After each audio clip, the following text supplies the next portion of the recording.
Good morning, viewer. Be in the chair. Yes, breaking news. COP29.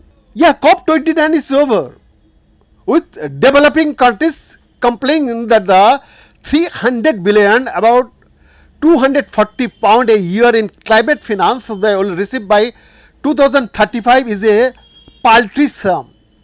Many of the rich country voices at the UN's climate conference were amazed that developing nations were unhappy with what on the surface seems a huge settlement.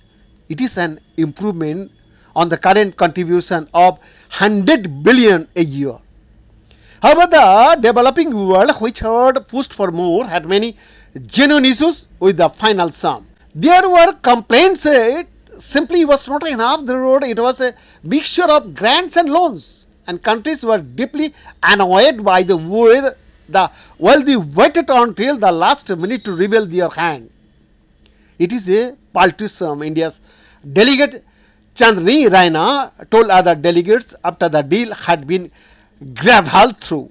This document is written more than an optical illusion. This is, in our opinion, will not address the enormity of the challenge we all face. Ultimately, the developing world was compelled to accept it, with many rich countries pointing to next year's arrival of President Donald Trump, a known climate skeptic, and arguing that they would not get a better deal. But this package is also being criticized as short-sighted from the richer world's perspective.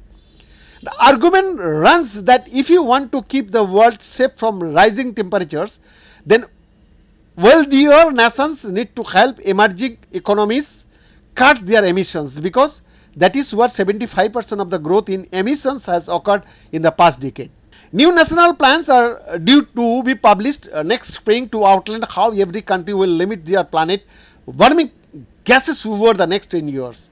A more generous cash settlement of COP29 would undoubtedly have had a positive knock-on effect on those efforts.